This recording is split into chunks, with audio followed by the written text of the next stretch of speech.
cá só para poder fazer a gravação, que eu acho que todos aí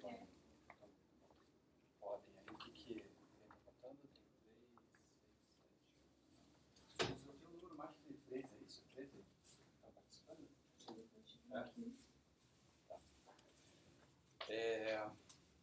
Vocês jantaram, lancharam?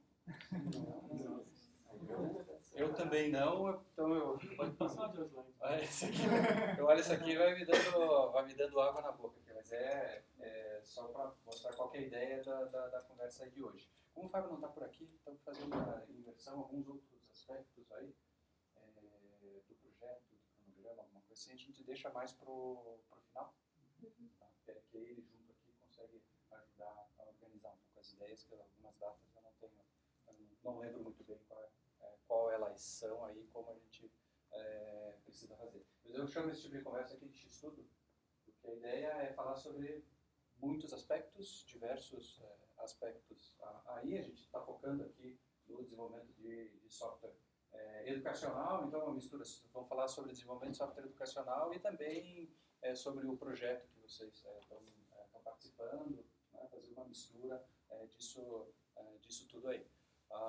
Só que não vai ser nada maior do que vocês conseguem morder aí, né? Porque a ideia é pegar esses vários ingredientes aí que fazem parte do nosso estudo e falar sobre ele. Não se aprofundando muito, tá? Até porque a ideia é levantar alguns aspectos, ver quais outros deveriam levantar, e a gente, nesse curto espaço de tempo, aí, ver como a gente pode ajudar em relação a esses aspectos. Depende de alguma coisa assim, isso aqui tranquilo, para mim não é um problema, não, isso aqui para mim é zero, não conheço nada. Então, vamos marcar uma outra conversa, segunda, terça, quarta, tudo muito rápido, né? Tudo jogo rápido. Então, a gente vamos pegar esses ingredientes, aí o Fábio entra ali e olha, mas que diacho de apresentação é essa? Mas a gente estava com fome. Então, a temática de hoje é o sanduíche. Olha, a nossa apresentação X-Tudo. Então, vamos pegar esses ingredientes aí que tem a ver. Só que quando a gente fala assim, do X-Tudo, a gente está falando de tudo, mas nem tudo que a gente está falando, obrigatoriamente a gente aplica, né, naquela solução. A ideia é pegar isso aqui e o que interessa e prepara ali o seu sanduíche, né? Então, a ideia é exatamente não colocar tudo, porque não cabe tudo no mesmo projeto. Por exemplo, a gente vai falar sobre aprendizagem, sistematização e avaliação. Você precisa colocar tudo isso, né, junto, então fica aqui no sanduíche. Coloca tudo isso? Não sei qual é o teu objetivo. O importante é que tenha isso em mente, mas eventualmente a aprendizagem é uma coisa, a avaliação é outra, a sistematização é outra, e assim outros tópicos, outras habilidades, assim a gente vai preparando ali o nosso sanduíche. Para não ficar uma coisa muito maluca aí, você tá, mas estão falando de hambúrguer aí ou estão falando do quê? Falando de desenvolvimento aí, no final das contas, dos aplicativos, né? Então a gente está vendo os ingredientes, as características para fazer esse desenvolvimento e ver o que a gente precisa colocar, né, para esses aplicativos educacionais aí funcionarem. Então aqui está um pouquinho dos ingredientes que a gente vai conversar, como falei, rapidamente hoje. E a ideia era pegar assim, então, legal, o que aí sentem que precisa de um aprofundamento. E a gente vai discutir como pode fazer esse aprofundamento, né? Que sistemática a gente faz esse aprofundamento. Já que o conhecimento de vocês aí em relação a software educacional, certamente são diferentes. Alguns que já trabalharam alguma coisa e outros, né, estão encarando isso aí pela primeira vez, né? Então a gente precisa tratar um pouco disso para que vocês possam ajudar a dizer assim, eu preciso mais ajuda nisso, naquilo, e aí a gente consegue montar uma sistemática aí de ajudar dentro do cronograma aí que vocês têm, né? E que pessoa pode ajudar. Sou eu ou algum outro especialista pode ser mais adequado para conversar aí com vocês. Mas olha só, tecnologia, engajamento, eu vou pular isso aqui, porque aí a gente já começa a trabalhar com os aspectos. O primeiro, acho que deles aí o mais importante, que a gente está, né, passando, como falei, vamos passar por alto nele, mas vou pelo menos tentar organizar e trocar algumas ideias. E aí até então, o que a gente precisa fazer no slide já levanta a questão, a gente já conversa, né, ou mais para frente ou não, mas sinta-se bem à vontade aí nessa conversa. Quando a gente fala de software educacional, de aprendizagem, né, A gente já imagina a aprendizagem é um passinho que você dá. Isso é a ideia da escada. Mas isso acaba sendo uma visão aí bastante simplista, né? Quer dizer, que uma coisa vai em cima da outra, né? Que vai em cima da outra, e assim acontece a aprendizagem. Ela está mais numa ideia de espiral, né? Que não é bem essa escala aqui, mas como a gente estrutura normalmente, né? Pensando de uma maneira geral. É aprender, sistematizar. Aí você consolidou de certa forma aquilo, aí vai aprender e vai sistematizar. Aí vai aprender e vai sistematizar. Daí por isso, até pensando naquele monte de aplicativos, da gente pensar junto aí se o que vai ser feito. É 1, 2, 3 aplicativos, 4, de repente são 20 aplicativos pequenos que ajudam a construir. Então, eles são independentes, né, têm um objetivo a atingir, mas de repente você não coloca tudo dentro da mesma solução.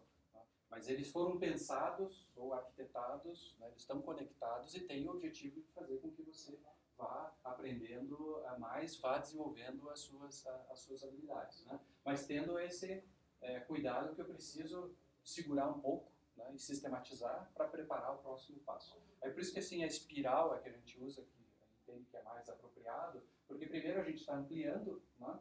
Eu começo com alguma coisa pequena e amplio, e tem esses efeitos de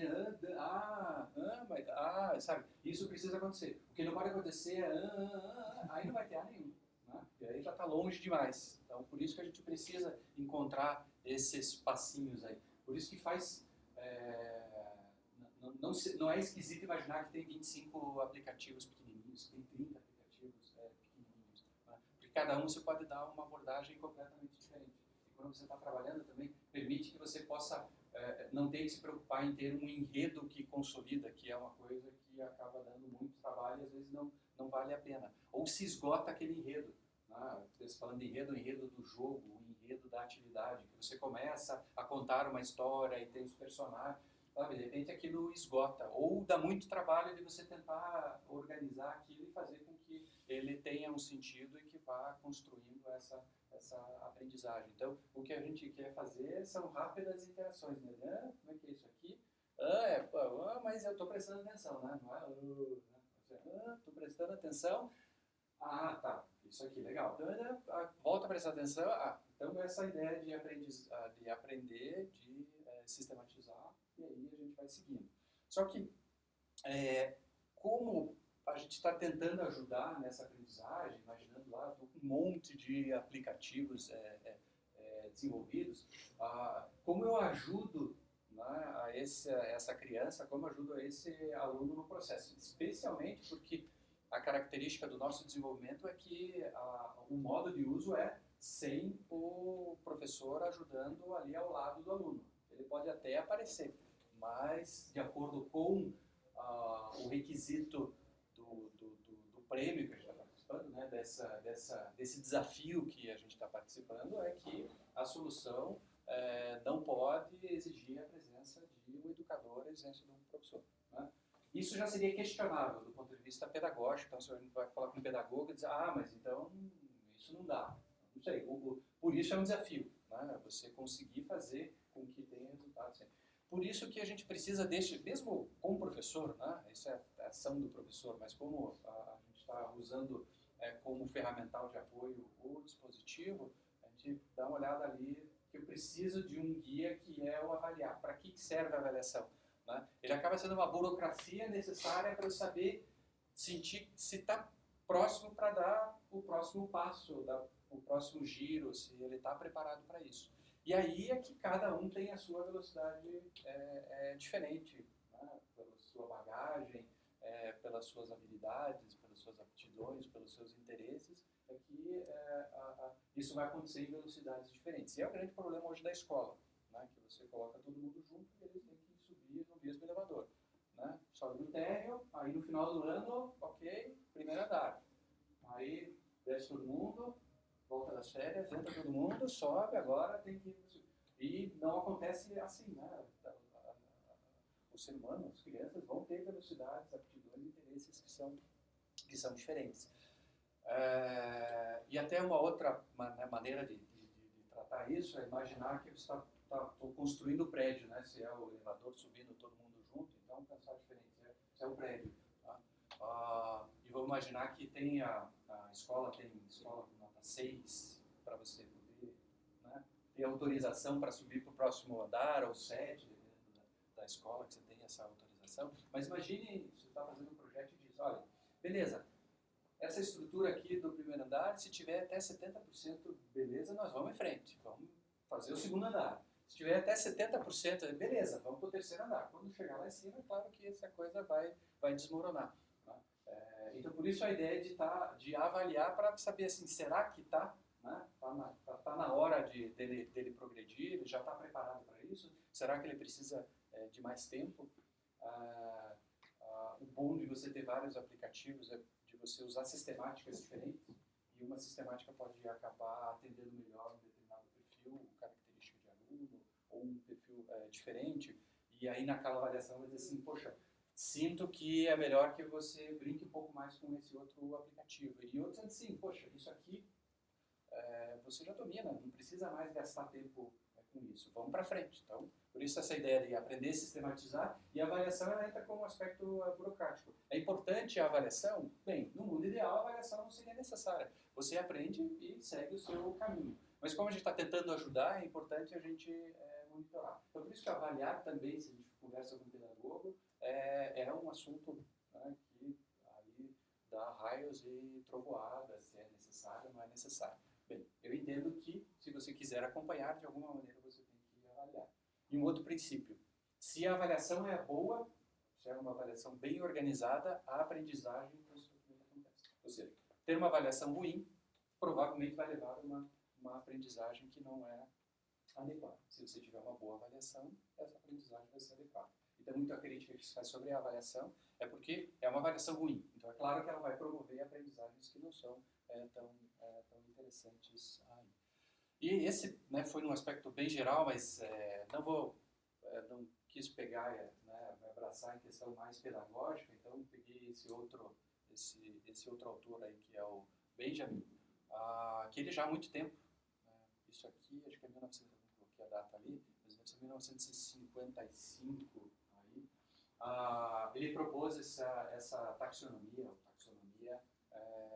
sobre os aspectos cognitivos e de aprendizagem, né? Quer dizer, quais são, aí pensando em aprendizagem mais especificamente, quais são os ingredientes que vão lá, né? Se eu penso em aprendizagem lá como hambúrguer, então quais são os ingredientes que vão fazer esse hambúrguer ficar um bom hambúrguer, né? Então, dentre daqueles vários componentes, pegando a aprendizagem, quais são os elementos que fazem parte aí dessa aprendizagem. E aí tem esse desenho, não foi ele que fez aí, mas que organizou os aspectos cognitivos e aprendizagem em 6 tópicos, vamos ver se eu consegui ler, mas eu tenho mais para frente ali.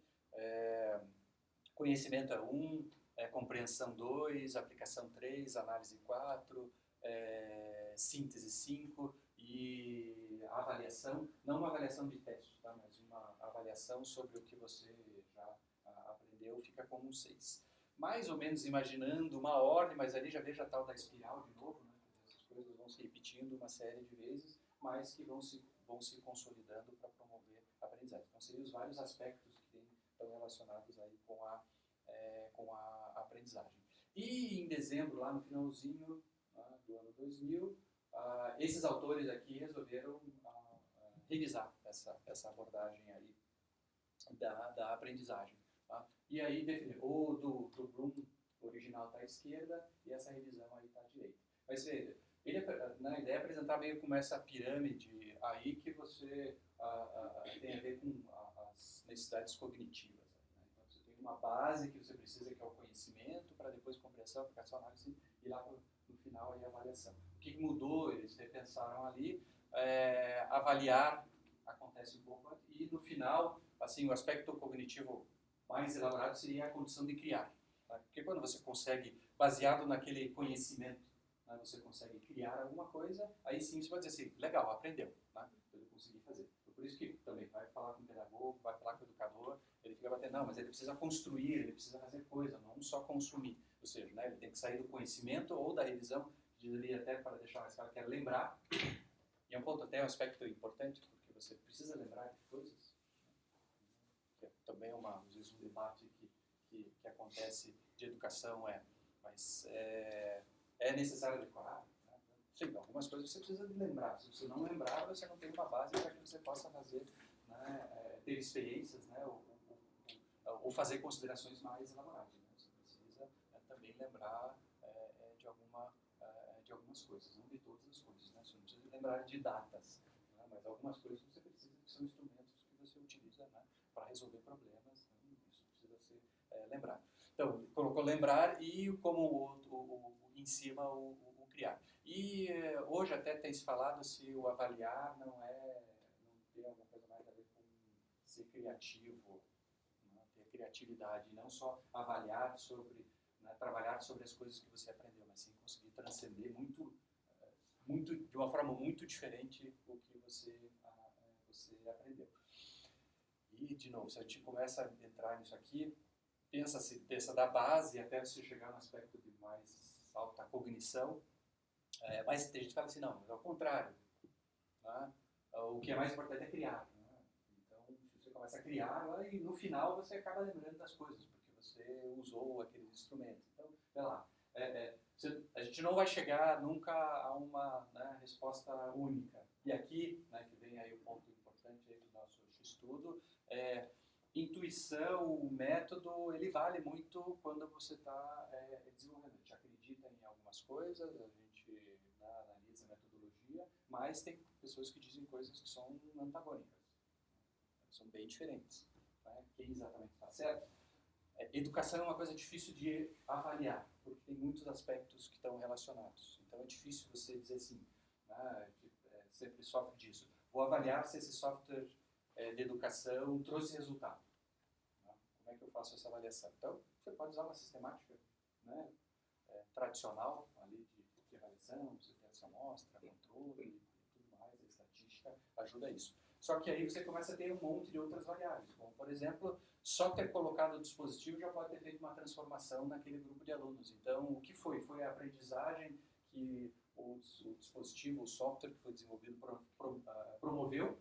Ou foi a entrada daquele dispositivo que mexeu com as estruturas sociais ali, fez com que houvesse maior interesse e, como consequência, acontecesse a aprendizagem? Então, isso é difícil de fazer a avaliação, por isso nós tem partes. Aí é uma outra... Não, veja, mas também não é dessa maneira que criar, avaliar e analisar, eles acontecem em paralelo. E você precisa aprender coisas, né? Quer dizer, a condição de lembrar, né? Você tem que ter, entender, aplicar, e aí você vai ser capaz de criar e analisar. Então, vai encontrar de toda forma como se organiza essa estratégia aí de aprendizagem. E aí, né, indo mais à frente, saindo um pouquinho da aprendizagem, um outro elemento, ingrediente importante é da motivação e do engajamento, né, que aí passa a ser chave para que você tenha a atenção do aluno. Senão, fica difícil de você conseguir, né, trabalhar esses elementos. Então, o ingrediente importante é o da motivação e do engajamento. Até um aspecto que se tem e acontece muito com solução digital para a educação, é dizer assim, estudar ou aprender, né? Estudar é chato, então o que eu preciso fazer é deixar isso mais legal. Mas será que isso é verdade? Né? Será que está partindo da premissa adequada? Quem diz que estudar ou aprender é chato? Será que ele não ficou chato pelo processo que ele está seguindo? Né? Então, será que esse é o problema que eu preciso resolver? Talvez o que aconteceu é não ter a motivação adequada. Né?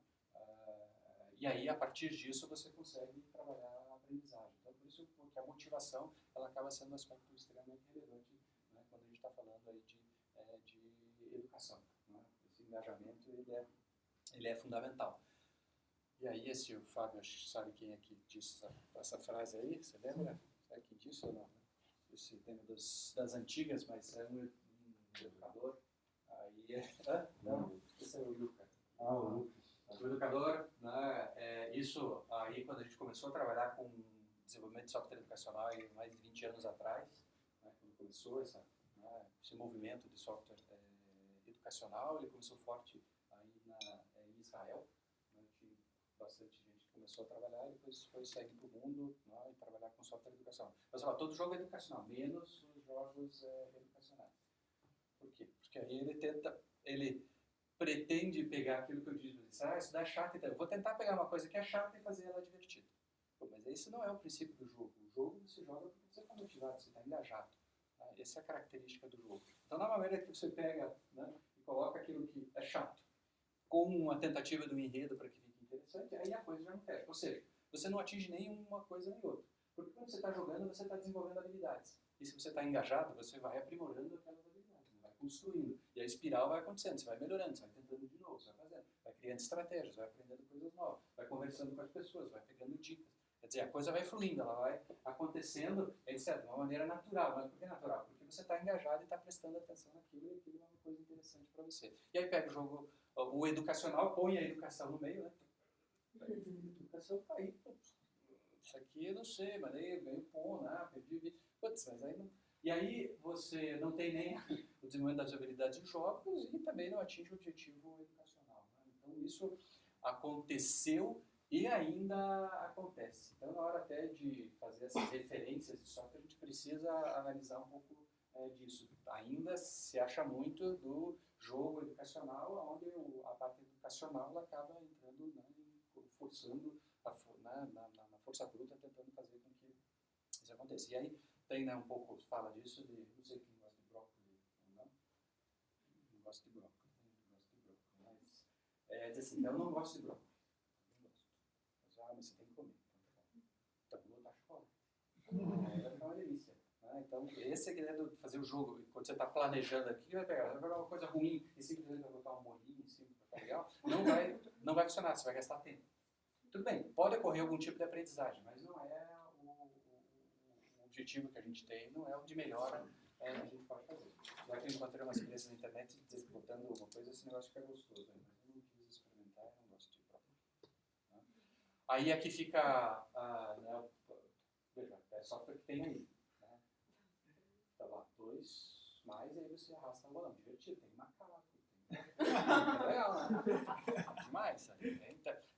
Tem itens de motivação? É claro que tem. Mas o que está fazendo? Está colocando chocolate no brócolis. Porque está pegando uma coisa que... Se a criança já gosta de números e gosta de fazer isso, ela vai se deliciar. Ou seja, se ela gosta de brócolis e de chocolate, botar os dois, ela vai dizer, caramba, isso aqui é muito legal. Mas se ela não gosta do brócolis, o chocolate tá bom, tá bom, eu vou ver, tentando pegar ali só o joguinho, que é a parte do chocolate, e quando vê no brócolis, aqui eu não quero saber, né? Que no final, veja, né, isso aqui pegando aí uma atividade livre. Não tá igual. Né? Tá certo que o computador consegue trazer coisas mais interessantes, como a correção. Né? Não precisa ficar esperando aqui, ele coloca lá 7 mais o quê? Coloca o número, escreve e não sabe se é aquilo ou aquilo. Então, não quer dizer que, né, mesmo nesse aspecto você não consegue acrescentar. Claro, sim, consegue acrescentar, não é que não acrescenta, é que talvez você não esteja aproveitando da melhor maneira possível. Né? Ou isso aqui, né? Resolve a equação e destrua os seus inimigos. Fantástico, agora eu vou ficar arrastando o número lá, que é 1 mais 2 de novo. 1 mais 2 e dá igual a quanto? De novo. Né? Você está colocando ali alguns enredos, está colocando alguns aspectos de motivação, mas aí não, sei lá, não está pegando, né? Não está fisgando aí esse teu aluno, essa criança, essa pessoa que está aprendendo, está querendo aprender. Tá? Então, veja, né? A gente precisa trabalhar algumas estratégias, como aprendizagem, avaliação e sistematização. E aí, aqui vem um ponto importante, por isso que eu trouxe aqui de volta, né, esse slide ali. De repente, isso aqui pode não ser de todo mal. Por quê? De alguma maneira, esse aluno vai ser avaliado. Como ele vai ser avaliado? Ele vai ser avaliado dessa forma? Então, se ele vai ser avaliado dessa forma, aí, lá na frente, em algum momento, ele vai ser avaliado daquela forma. Então, isso não quer dizer que ele seja uma coisa de todo ruim. Por quê? Porque senão você faz lá um ambiente, só que, poxa, eu não sistematizei o processo. Né? Então, de repente, isso aqui pode fazer sentido. Tudo depende da avaliação. Por isso que até, né, comentei ali, né? A avaliação é a chave para indicar como vai ser a dinâmica da aprendizagem. Por que estou batendo um pouco nessa tecla aqui? Porque para nós é importante, né, para o desafio, é que esse aluno vai ser avaliado. Então a gente tem que ser um pouco pragmático aí nessa questão e ver assim, como ele vai ser avaliado. Então, não basta para a gente só promover a aprendizagem, ou seja, a alfabetização desses alunos. Eles têm que ser alfabetizados e serem capazes de demonstrar isso no processo de avaliação. Tá? Se você não tratar esse aspecto, ele pode ficar nervoso, ele pode ver algum elemento que ele nunca viu na vida, agora não vai para frente. Tá? Então, por isso, estou colocando isso aqui não é uma coisa boa, mas por outro lado também, veja, como ele vai ser avaliado? A gente precisa saber. E a partir daí também ajudá-lo a fazer essa transformação, quer dizer, sistematizar, né, e preparar ele de alguma maneira, né, para que ele se sinta à vontade da forma como ele vai ser avaliado, para que ele se sinta à vontade para dizer assim, o que eu conheço, o que eu aprendi, as habilidades que eu desenvolvi, eu sei, né, colocar elas dentro daquele formato de uma maneira rápida, objetiva, né, sem causar nenhum problema, né, nenhuma desvio, né, que não seja, que atrapalhe ele, né, na colocação do que ele já aprendeu ou ele desenvolveu. Então, tudo bem, né, cuidado com isso. Entretanto, a avaliação, né, é um fator aí importante. Né? Se ele vai ser avaliado dessa maneira, paciência, então tudo bem. Né? Se ele vai ser avaliado assim, eu vou tentar promover a aprendizagem, eu vou sistematizar, mas eu também vou colocar ele dentro desse cenário de como é que ele vai ter que demonstrar os seus conhecimentos e habilidades aí. Né? E até, né, como falei, esse estudo, vou dar um ganchozinho puxando aqui também, que é um outro fator importante quando a gente está falando de algumas habilidades básicas, como a da alfabetização, a condição de ler.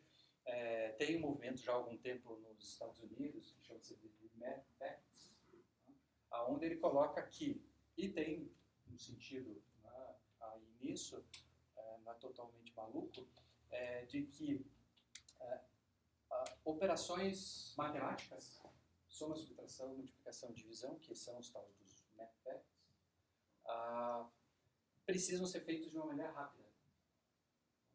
Você não pode, toda hora que eu vou fazer uma multiplicação, eu vou aplicar a proposta. A multiplicação, o que é? Multiplicação significa várias somas. Legal, então eu vou fazer várias somas. Se você vai fazer tudo isso, né, como é que você vai lá na frente resolver uma expressão algébrica? Toda hora que você vai fazer, você vai ficar aplicando, é coisa assim, eu vou aplicar o método ali, eu vou aplicar aquela teoria, né, para resolver ali um problema. Se você tem que usar, às vezes é legal você já ter o ferramental que dá o atalho, até para permitir que a tua cabeça, né, a cognição, ela possa voltar a aspectos que são mais relevantes e outros sejam automatizados. Tá? E leitura tem um pouco disso. Você não lê a palavra, né? Você bate o olho naquilo e já sabe o que aquela palavra representa. Até quando eu falo de leitura dinâmica, é uma coisa que tem a ver com